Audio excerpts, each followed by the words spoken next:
there are multiple dimensions in this universe. You know, a lot of people think this is all there is.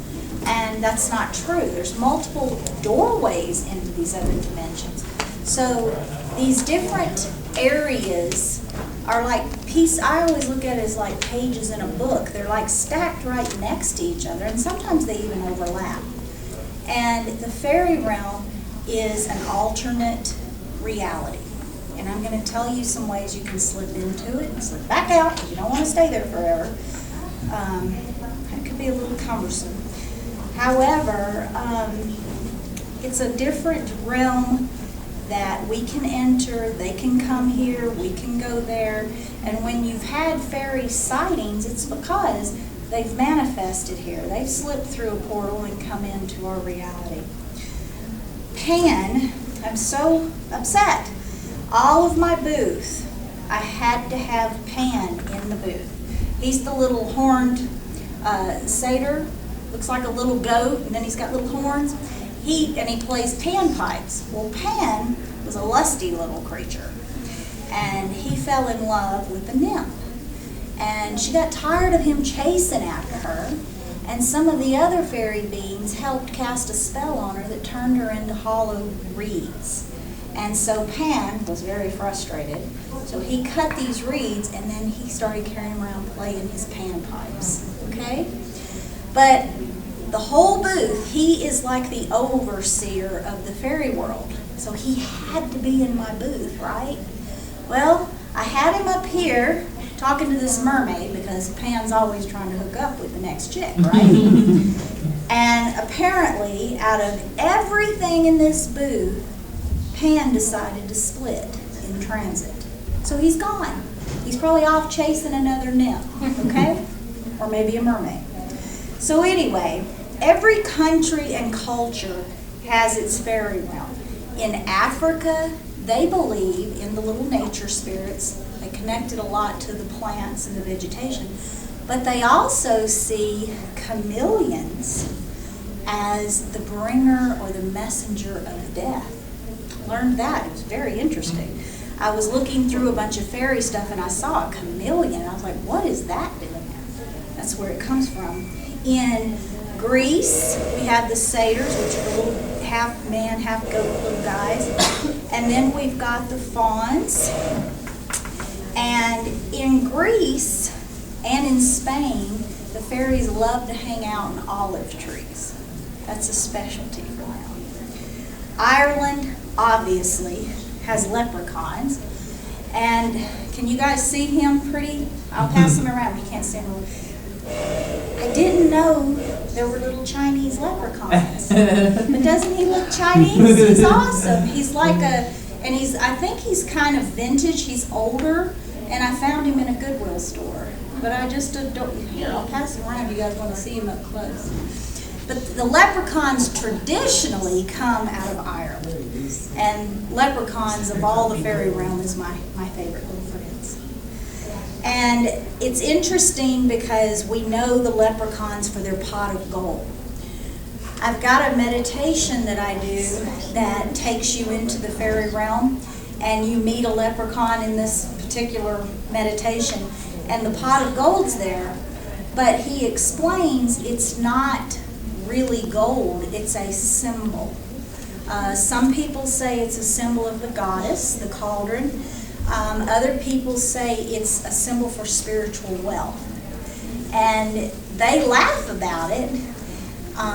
They laugh about it because the leprechauns laugh about it. Because greedy humans, they just want the money, and they don't realize that it's spiritual abundance. In Scotland, this was cute that I found. They've got two sets of fairies. They've got the Seelie court, S-E-E-L-I-E, you know this, and the Unseelie court. And the Seelies are supposedly the good guys, and the Unseelies are a little bit malevolent. Germany has, their little fairies have dragons for pets. And I'll go ahead. I don't think I have to pass the dragon around because they're pretty big. And you guys, I'm sure, have seen plenty of booths out there that have dragons for sale. And we'll talk about him a little bit later. China, now this was interesting to me because I'm a feng shui practitioner. The qi that we're looking to balance in an environment, they consider that fairy realm energy. So I never even realized that till recently, doing the feng shui. In Japan, the fairies actually live in the little bonsai trees, which is perfect because they have the little houses, you know? Okay, well, by far, these cultures, you know, all these various cultures, you know when you hear a similar theme across spans of land, it's got to have some truth to it, right?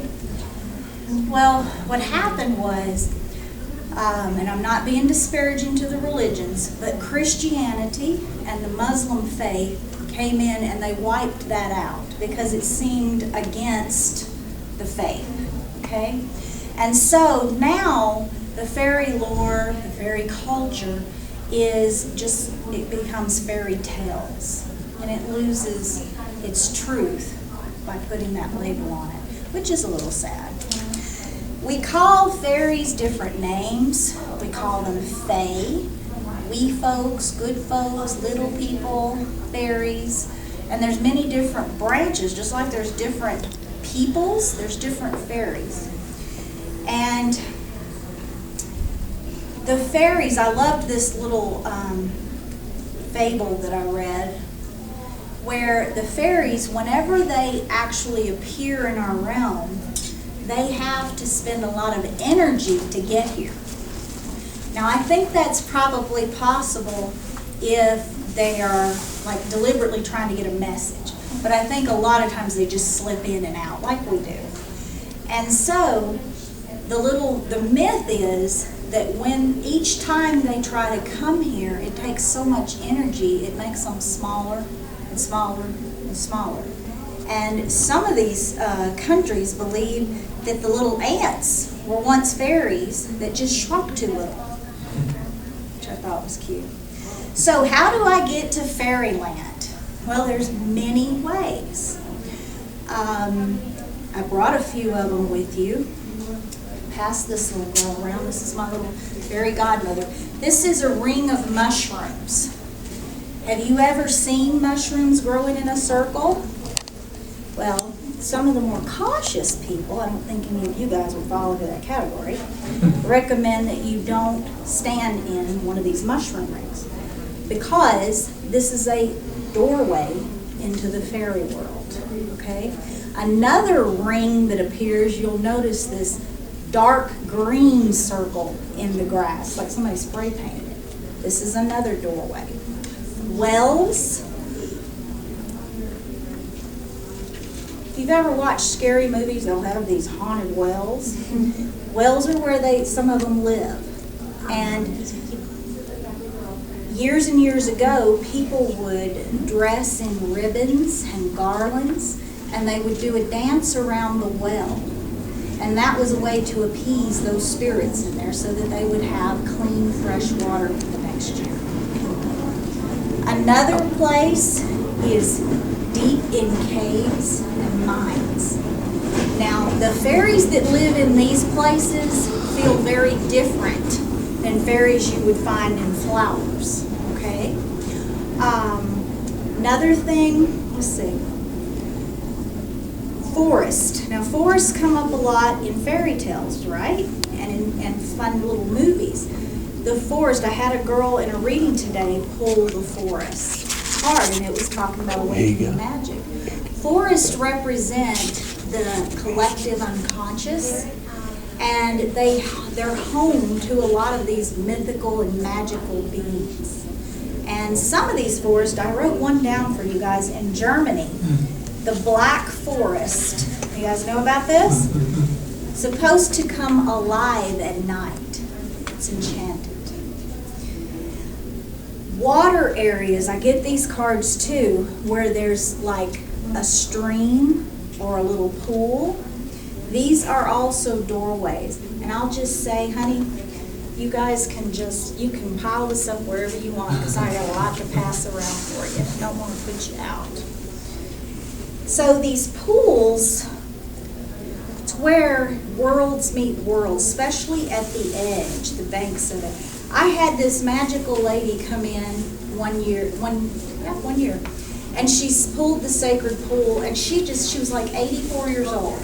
And she pulled the little card and she said, I meditate upon a little pool. And when I meditate there, Sasquatch comes and talks to me. Loved it. Sacred spaces. There are some sacred spaces. Stonehenge is a sacred space to all these little beings. Also, now I'd have to go and check this out for myself. I haven't seen it.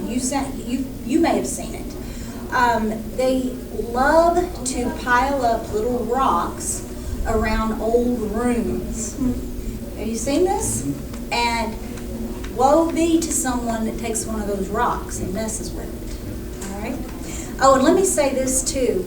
The fairy folk of the Polynesian islands, they're very much concerned with the volcanoes, the typhoons, the weather currents. Now, the temperament of fairies, this is a mixed review. We have they're all very curious about humans, and they can be a little pranksterish. But all in all, they carry the essence of nature, and therefore they have a very strong sexual energy about them. Now, when we say sex, we think of the act. But sex is actual creative energy, and they exude that. And when you meet someone who's got a lot of fairy energy, they're very creative or very sexual beings. A lot of the fairies are androgynous. Now, when we start looking at little things like this, the little girl looks like Tinkerbell on it. She looks very female, but that's how they choose to appear to us. Also, we may think, okay, they've got to have some wisdom for us. They're like we are. Some of them are very smart and have a lot of wisdom, and some of them not so much, okay?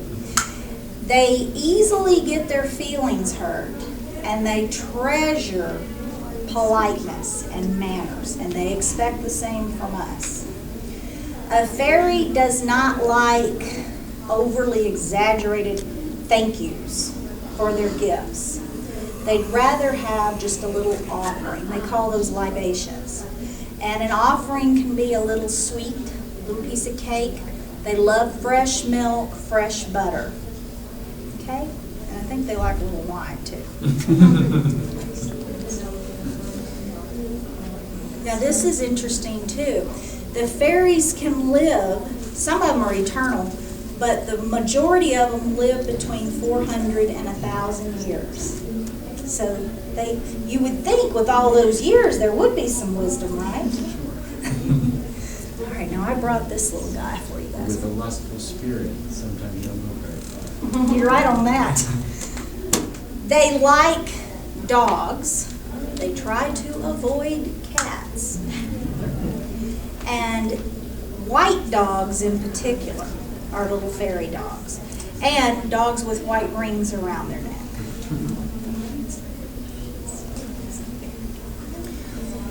They also love horses and luxury and riches and especially shiny, glittery kinds of things. Fairies will travel in what is called raids. And R-A-D-E-S is like a little line of fairies on their little horses. And I've tried to do all this stuff accurately in my booth. And I've got the little line where they're walking on their decorated horses. And this one is actually a unicorn.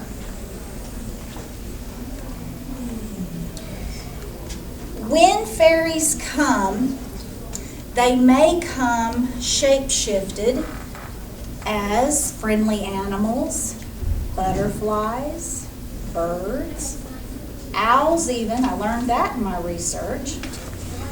And like I said, it takes an incredible amount of energy for them.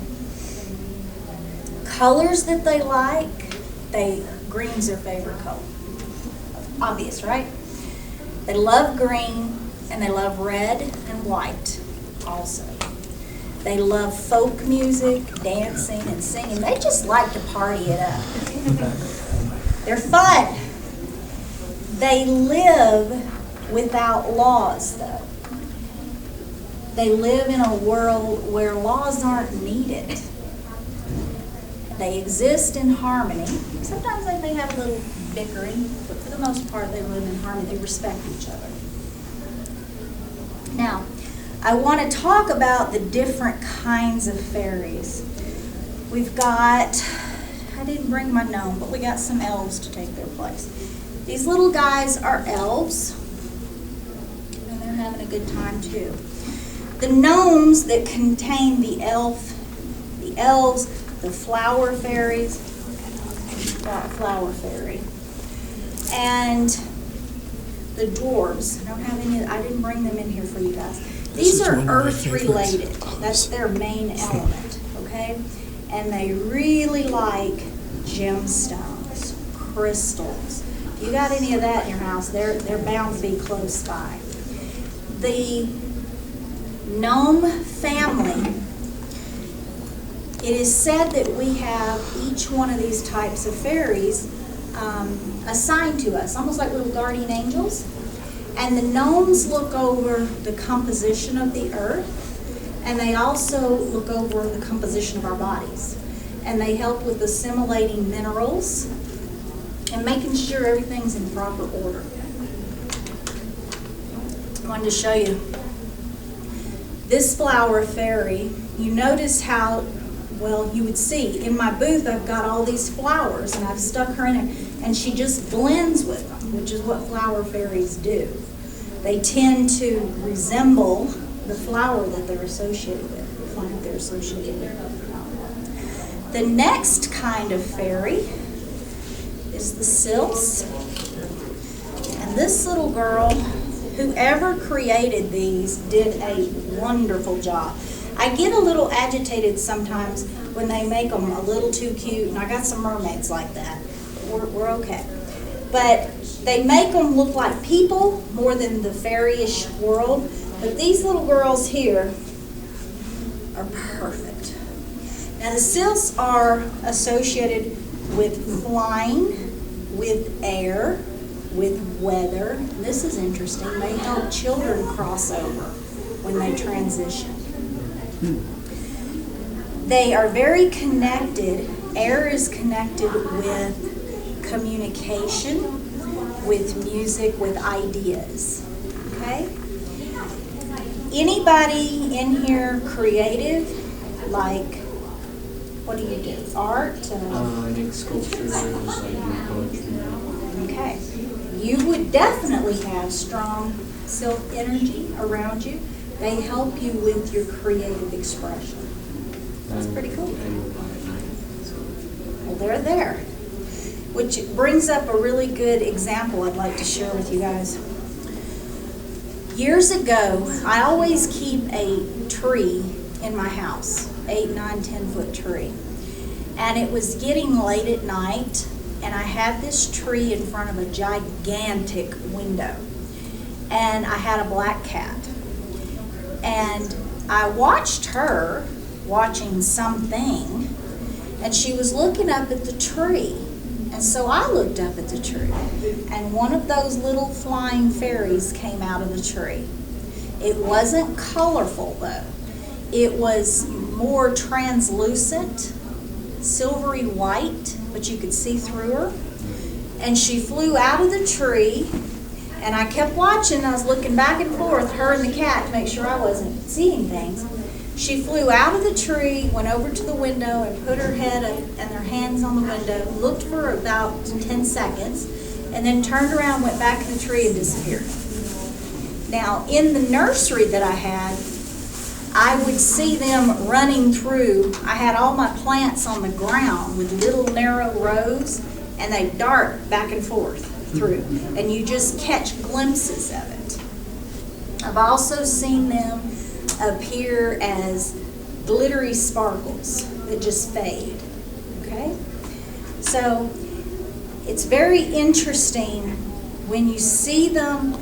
You can't can't second guess because, you know, a lot of people you know will never get the opportunity to see. So you have to trust what you see. The undines, which are some of my people, I'm not going to pass this whole thing around, but I'll pass around the little mermaid budge. The cutesies. I went through a bunch of different suppliers to get my collection, so it's a lot of different styles in there. But the mermaids, the selkies, and the nymphs, the sprites, they all stay around water sources, like wells, like streams. And I'm guessing you guys have seen her. Now, she's not a mermaid. She's actually on top of fish. But these mermaid creatures have beautiful voices. They sing magically. And when I was a little girl, there was a swimming pool. I'm from California, and there was a swimming pool next door. And I would climb up the brick wall to peek over, and they had a gigantic mermaid tile in the bottom of the pool. And I would I was in love with it. And whenever I swam, even to this day when I swim, I always swim underwater and pretend I'm a mermaid. To this day. Do you too? Yay! Awesome. Now, there have been some negative stories about these mer people, and some of them have been known to sing so beautifully that they seduce these men, these sailors, to their death in the water. They follow them. Did you guys see the movie, one of the Pirates of Caribbean, where they had the mermaids in it? Was that awesome? Mm-hmm. It's amazing. The next one is the Salamanders. And let me say this, let me go back just a minute. The sylphs are also assigned, we have each one of these little guys assigned to us.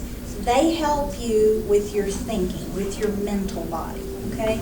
The mermaids, the undines, help you with the fluids in your body and your emotional expression. Now, the salamanders, that word just freaks me out because I know what a salamander is, and it's hard for me to cross over that line into the fairy world. But the salamanders are connected to fire. And fire is that spark that gets that creative juices going. So they're very present where there's sex going on. That creative energy draws them. They're very attracted to that.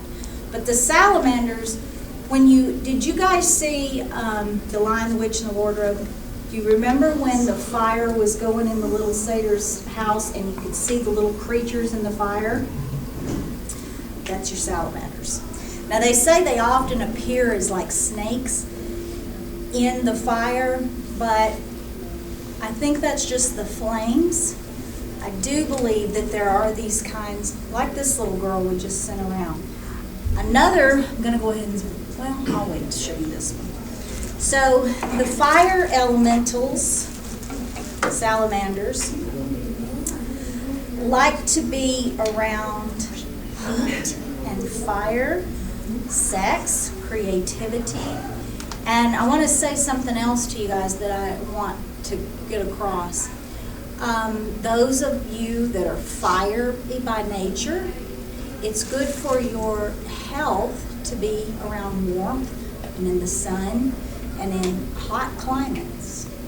Those of us that are water by nature need to be around water and in water.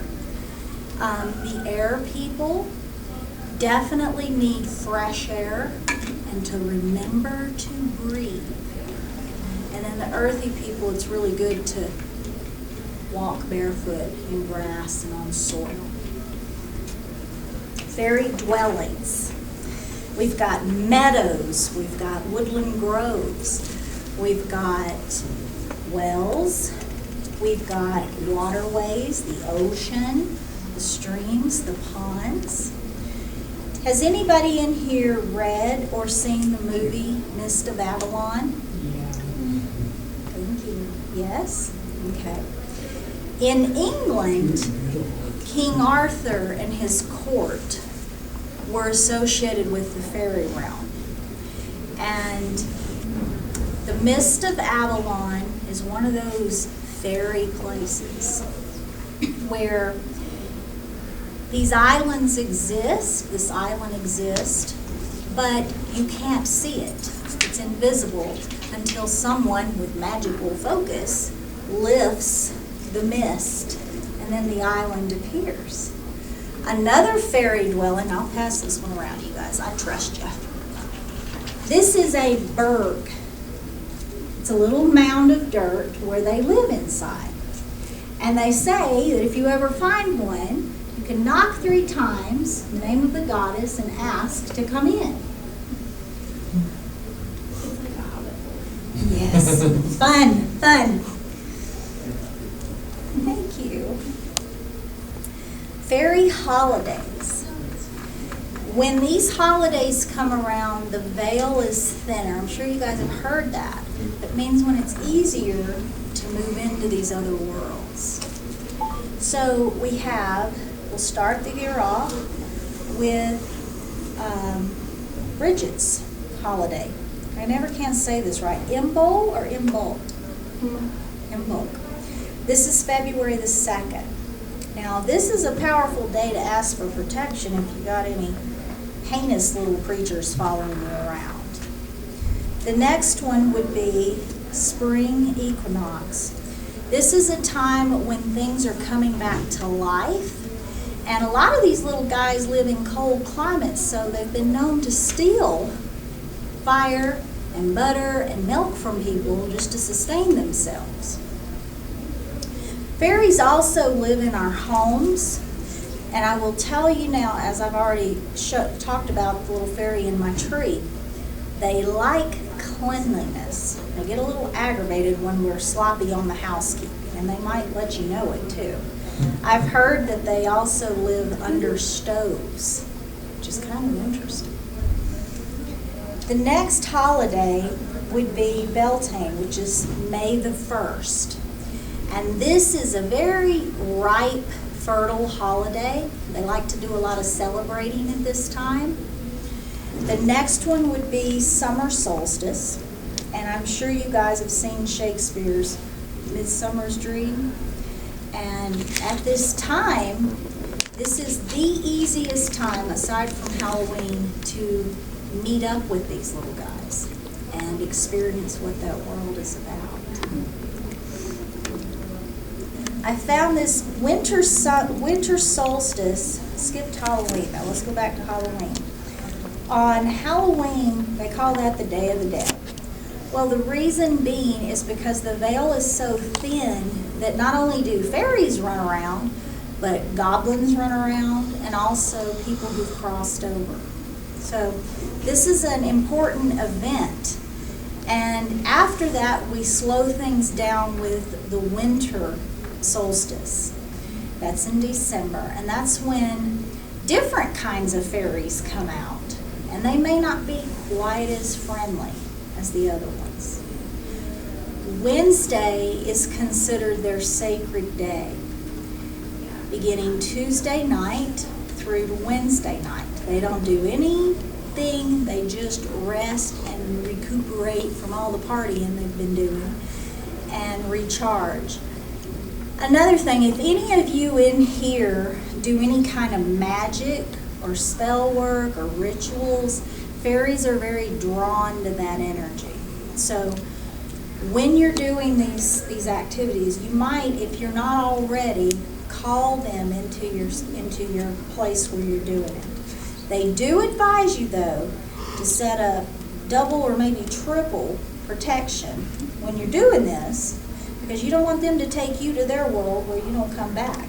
Some of you might want to stay on. But Yay!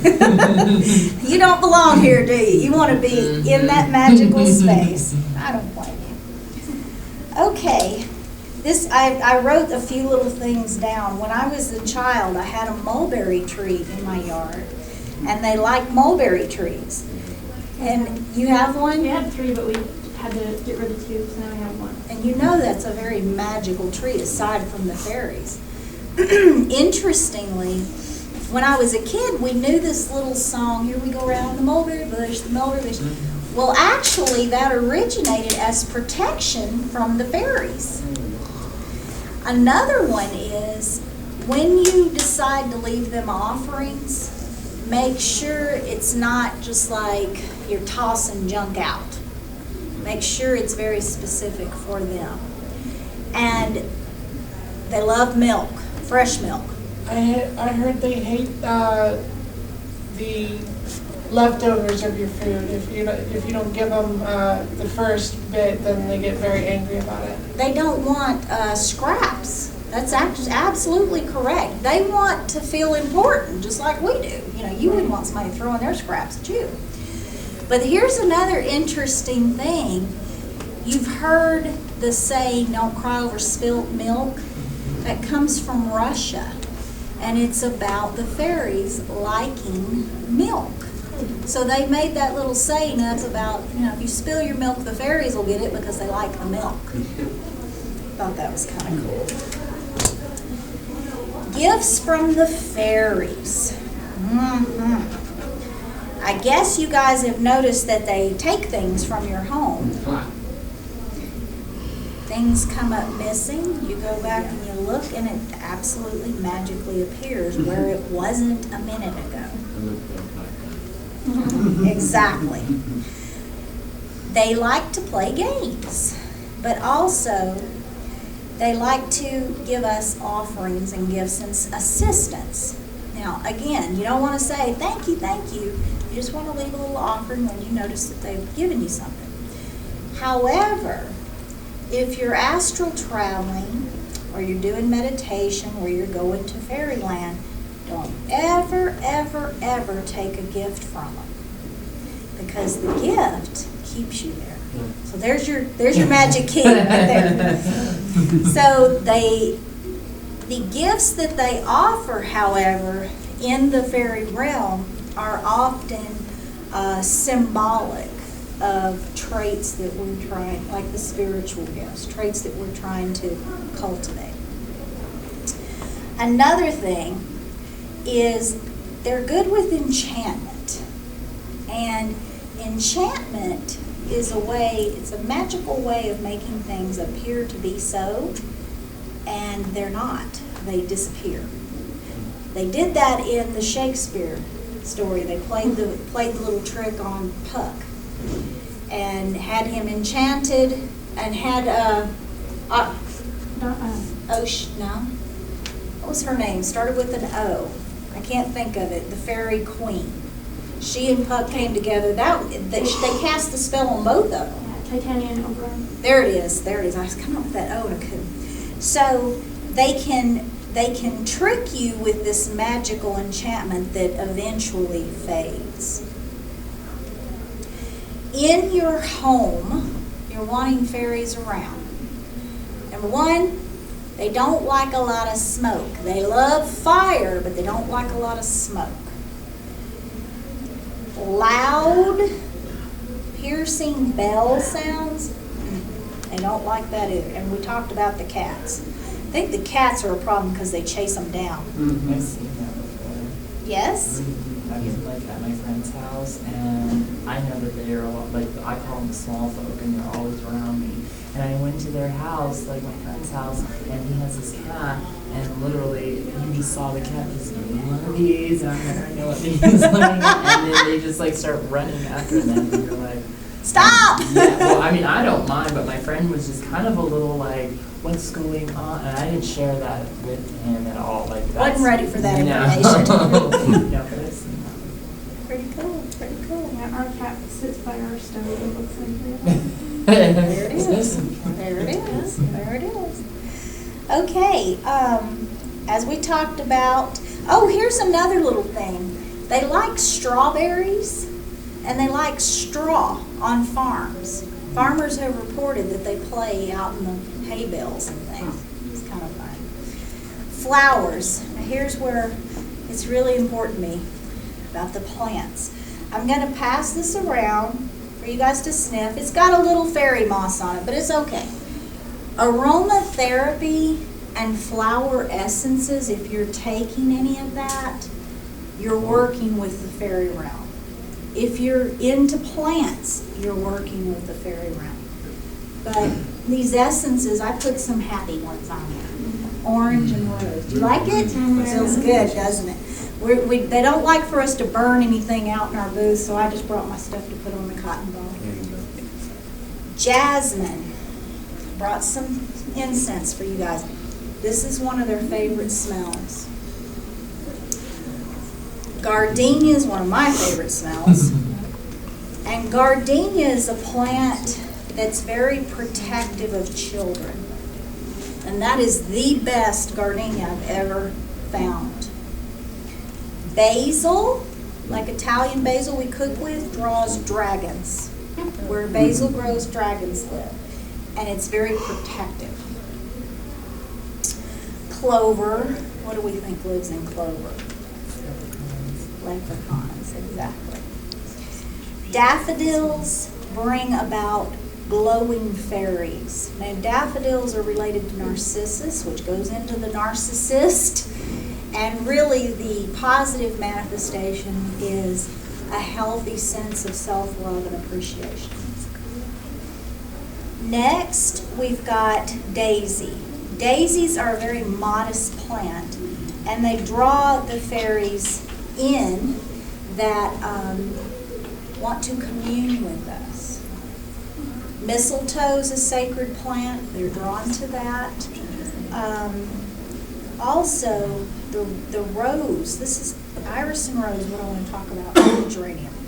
The geranium also draws them. The red ones in particular have the fairies around them that are very protective.